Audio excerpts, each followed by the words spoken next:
Graça e paz, meus queridos irmãos e irmãs, em Cristo Jesus. Irmãos, vamos dar sequência à nossa leitura bíblica. Atos dos Apóstolos, capítulo 16. Paulo leva consigo a Timóteo. Chegou também a Derbe e a Listra. Havia ali um discípulo chamado Timóteo, filho de uma judia crente, mas de pai grego. Dele davam bom testemunho os irmãos em Listra e Icônio. Quis Paulo que ele fosse em sua companhia e, por isso, circuncidou-o por causa dos judeus daqueles lugares, pois todos sabiam que seu pai era grego. Ao passar pelas cidades, entregava aos irmãos para que as observassem as decisões tomadas pelos apóstolos e presbíteros de Jerusalém. Assim as igrejas eram fortalecidas na fé e dia a dia aumentavam em número. A visão em Troade. E percorrendo a região frígio-gálata, tendo sido impedidos pelo Espírito Santo de pregar a palavra na Ásia, defrontando Mísia, tentavam ir para a Bitínia, mas o Espírito de Jesus não o permitiu. E tendo contornado Mísia, desceram a Troade. À noite, sobreveio a Paulo uma visão na qual um varão macedônio estava em pé. Ele rogava dizendo: "Passa a Macedônia e ajuda-nos." Assim que teve a visão, imediatamente procuramos partir para aquele destino, concluindo que Deus nos havia chamado para lhes anunciar o Evangelho. Paulo em Filipos, Lídia convertida. Tendo, pois, navegado de Troade, seguimos em Direutura a Samotrácia, no dia seguinte a Neápolis, e dali a Filipos, cidade da Macedônia, primeira do distrito e colônia. Nesta cidade permanecemos alguns dias. No sábado, saímos da cidade para junto do rio, onde nos pareceu haver um lugar de oração. E assentando-nos falamos às mulheres, que para ali tinham concorrido. Certa mulher chamada Lídia, da cidade de Tiatira, vendedora de púrpura, temente a Deus, nos escutava. O Senhor lhe abriu o coração para atender às coisas que Paulo dizia. Depois de ser batizada, ela e toda sua casa nos rogou, dizendo: "Se julgais que sou fiel ao Senhor, entrai em minha casa e aí ficai." E nos constrangeu a isso. A cura de uma jovem adivinhadora. Aconteceu que, indo nós para o lugar de oração, nos saiu ao encontro uma jovem possessa de espírito adivinhador, a qual, adivinhando, dava grande lucro aos seus senhores. Seguindo a Paulo e a nós, clamava dizendo: "Estes homens são servos do Deus Altíssimo, e vos anuncio o caminho da salvação." Isto se repetia por muitos dias. Então Paulo, já indignado, voltando-se, disse ao Espírito: "Em nome de Jesus Cristo eu te mando, retira-te dela."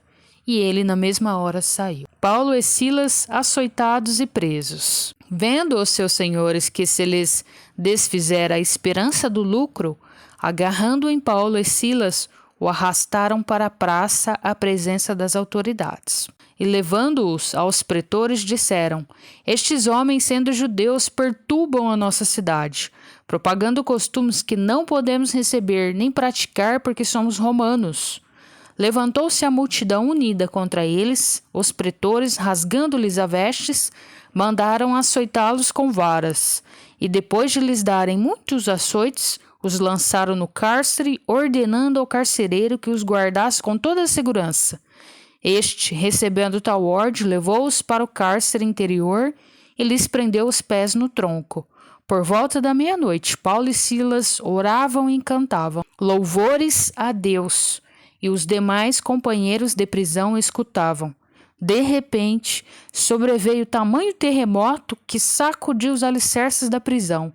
Abriram-se todas as portas e soltaram-se as cadeias de todos. A conversão do carcereiro. O carcereiro despertou do sono e, vendo abertas as portas do cárcere, puxando da espada, ia suicidar-se, supondo que os presos tivessem fugido. Mas Paulo bradou em alta voz: "Não te faças nenhum mal, que todos aqui estamos." Então o carcereiro, tendo pedido uma luz, entrou precipitadamente e trêmulo, prostrou-se diante de Paulo e Silas. Depois, trazendo-os para fora, disse: "Senhores, que devo fazer para que seja salvo?" Responderam-lhe: crê no Senhor Jesus e serás salvo, tu e tua casa. E lhe pregaram a palavra de Deus e a todos de sua casa. Naquela mesma hora da noite, cuidando deles, lavou-lhes os vergões dos açoites. A seguir foi ele batizado e todos os seus. Então, levando-os para sua própria casa, lhes pôs à mesa e com todos os seus manifestava grande alegria por terem crido em Deus. Paulo e Silas livres da prisão. Quando amanheceu, os pretores enviaram oficiais de justiça com a seguinte ordem: põe aqueles homens em liberdade. Então o carcereiro comunicou a Paulo estas palavras: os pretores ordenaram que fossem expostos em liberdade. Agora, pois, saí e ide em paz. Paulo, porém, lhes replicou: sem ter havido processo formal contra nós, nos açoitaram publicamente e nos recolheram ao cárcere, sendo nós cidadãos romanos. Querem agora as ocultas lançar-nos fora? Não será assim. Pelo contrário, venham eles e pessoalmente nos ponham em liberdade. Os oficiais de justiça comunicaram isso aos pretores, e estes ficaram possuídos de temor quando souberam que se tratava de cidadãos romanos. Então foram ter com eles e lhes pediram desculpas, e relaxando-lhes a prisão, rogaram que se retirassem da cidade. Tendo-se retirado do cárcere, dirigiram-se para a casa de Lídia, e vendo os irmãos, os confortaram. Então partiram. Capítulo 17. Paulo e Silas em Tessalônica. Tendo passado por Anfípolis e Apolônia, chegaram a Tessalônica, onde havia uma sinagoga de judeus. Paulo, segundo seu costume, foi procurá-los e por 3 sábados arrazoou com eles acerca das Escrituras. Expondo e demonstrando ter sido necessário que o Cristo padecesse e ressurgisse dentre os mortos, e este dizia: ele é o Cristo Jesus, que eu vos anuncio. Alguns deles foram persuadidos e unidos a Paulo e Silas, bem como numerosa multidão de gregos piedosos e muitas distintas mulheres. Os judeus, porém, movidos de inveja, trazendo consigo alguns homens maus, dentre a malandragem, ajuntando a turba, alvoroçaram a cidade, e assaltando a casa de Jason, procuravam trazê-los para o meio do povo. Porém, não os encontrando, arrastaram Jason e alguns irmãos perante as autoridades, clamando: estes que têm transtornado o mundo chegaram também aqui, os quais Jason hospedou. Todos esses procedem contra os decretos de César, afirmando ser Jesus, outro rei. Tanto a multidão como as autoridades ficaram agitadas ao ouvirem estas palavras. Contudo, soltaram Jason e os mais, após terem recebido deles a fiança estipulada. Paulo e Silas em Bereia. E logo durante a noite, os irmãos enviaram Paulo e Silas para Bereia. Ali chegados, dirigiam-se à sinagoga dos judeus. Ora, estes de Bereia eram mais nobres que os de Tessalônica, pois receberam a palavra com toda avidez, examinando as Escrituras todos os dias para ver se as coisas eram de fato assim.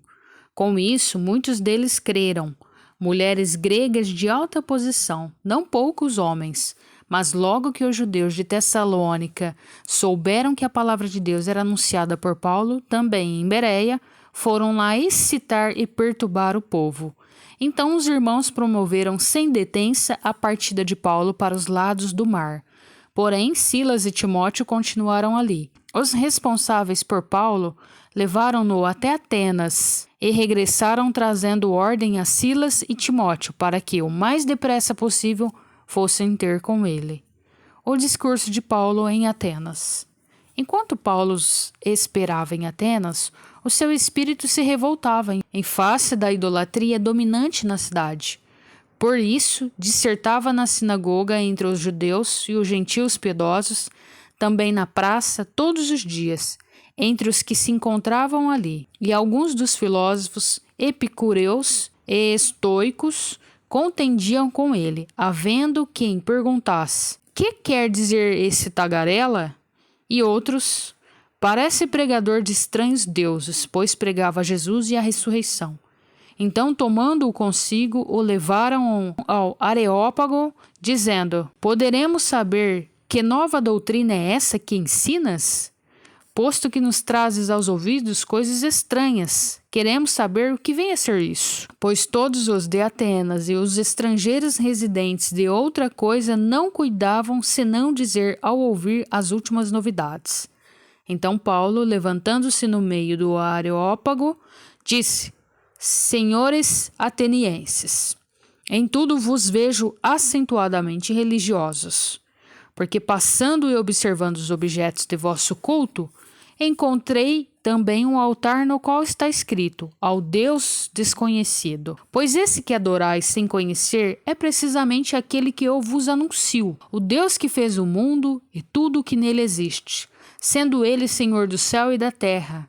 Não habita em santuários feitos por mãos humanas, nem é servido por mãos humanas como se de alguma coisa precisasse, pois ele mesmo é quem a todos dá vida, respiração e tudo mais. De um só fez toda a raça humana para habitar sobre toda a face da terra, havendo fixado os tempos previamente estabelecidos e os limites da sua habitação, para buscarem a Deus se porventura tateando o possam achar, bem que não está longe de cada um de nós, pois nele vivemos e nos movemos e existimos, como algum dos vossos poetas tem dito, porque dele também somos geração. Sendo, pois, geração de Deus, não devemos pensar que a divindade é semelhante ao ouro, à prata ou à pedra, trabalhados pela arte e imaginação do homem. Ora, não levou Deus em conta os tempos da ignorância. Agora, porém, notifica aos homens que todos, em toda parte, se arrependam, porquanto estabeleceu um dia em que há de julgar o mundo com justiça, por meio de um varão que destinou e acreditou diante de todos, ressuscitando-o dentre os mortos. Uns zombavam, outros creem. Quando ouviram falar de ressurreição de mortos, uns escarneceram e outros disseram: a respeito disso te ouviremos noutra ocasião. A essa altura, Paulo se retirou do meio deles. Houve, porém, alguns homens que se agregaram a ele e creram. Entre eles estava Dionísio, o Areopagita, uma mulher chamada Dâmaris, e com eles outros mais. Capítulo 18. Paulo em Corinto. Depois disso, deixando Paulo Atenas, partiu para Corinto. Lá encontrou certo judeu chamado Áquila, natural do Ponto, recentemente chegado da Itália com Priscila, sua mulher, em vista de ter Cláudio decretado que todos os judeus se retirassem de Roma. Paulo aproximou-se deles. E posto que eram do mesmo ofício, passou a morar com eles e ali trabalhava, pois a profissão deles era fazer tendas. E todos os sábados discorria na sinagoga, persuadindo tanto judeus como gregos. Paulo anuncia Jesus. Quando Silas e Timóteo desceram da Macedônia, Paulo se entregou totalmente à palavra, testemunhando aos judeus que o Cristo é Jesus. Opondo-se eles, blasfemando, sacudiu Paulo as vestes e disse-lhes: sobre a vossa cabeça o vosso sangue. Eu dele estou limpo e desde agora vou para os gentios. Saindo dali, entrou na casa de um homem chamado Tício, justo, que era temente a Deus. A casa era contígua à sinagoga. Mas Crispo, o principal da sinagoga, creu no Senhor, com toda a sua casa. Também muitos dos coríntios, ouvindo, criam e eram batizados. Teve Paulo durante a noite uma visão em que o Senhor lhe disse: não temas, pelo contrário, fala e não te cales. Porquanto eu estou contigo, e ninguém ousará fazer-te mal, pois tenho o meu povo nesta cidade. E ali permaneceu 1 ano e 6 meses, ensinando entre eles a palavra de Deus. Paulo perante Gálio. Quando, porém, Gálio era procônsul da Acaia, levantaram-se os judeus concordemente contra Paulo e o levaram ao tribunal, dizendo: este persuade os homens a adorar a Deus por modo contrário à lei. Ia Paulo falar quando Gálio declarou aos judeus: se fosse com efeito alguma injustiça ou crime da maior gravidade, ó judeus, de razão seria atender-vos. Mas se é questão de palavra, de nomes e da vossa lei, tratai disso vós mesmos. Eu não quero ser juiz dessas coisas. E os expulsou do tribunal. Então todos agarraram Sóstenes, o principal da sinagoga e o espancaram diante do tribunal. Galho, todavia, não se incomodavam com estas coisas. O final da segunda viagem missionária de Paulo. Mas Paulo, havendo permanecido ali ainda muitos dias, por fim, despedindo-se dos irmãos, navegou para a Síria, levando a sua companhia, Priscila e Áquila, depois de ter raspado a cabeça em Sincreia, porque tomara voto. Chegados a Éfeso, deixou-os ali. Ele, porém, entrando na sinagoga, pregava aos judeus. Rogando-lhes eles que permanecesse ali mais algum tempo, não acedeu. Se Deus quiser, voltarei para vós outros. E embarcando partiu de Éfeso. Chegando a Cesareia, desembarcou subindo a Jerusalém, e tendo saudado a igreja, desceu para Antioquia. Havendo passado ali algum tempo, saiu atravessando sucessivamente a região da Galácia e Frígia, confirmando todos os discípulos. A terceira viagem missionária de Paulo. Apolo em Éfeso. Nesse meio tempo, chegou a Éfeso um judeu natural de Alexandria, chamado Apolo, homem eloquente e poderoso nas Escrituras. Era ele instruído no caminho do Senhor, e sendo fervoroso de espírito, falava e ensinava com precisão a respeito de Jesus, conhecendo apenas o batismo de João. Ele, pois, começou a falar ousadamente na sinagoga. Ouvindo-o, porém, Priscila e Áquila tomaram-no consigo e, com mais exatidão, lhe expuseram o caminho de Deus. Querendo ele percorrer a Acaia, animaram-nos os irmãos e escreveram aos seus discípulos para o receberem. Tendo chegado, auxiliou muito aqueles que, mediante a graça, haviam crido, porque com grande poder convencia publicamente os judeus, provando por meio das Escrituras que o Cristo é Jesus. Amém, irmãos? Até os próximos capítulos. Deus abençoe.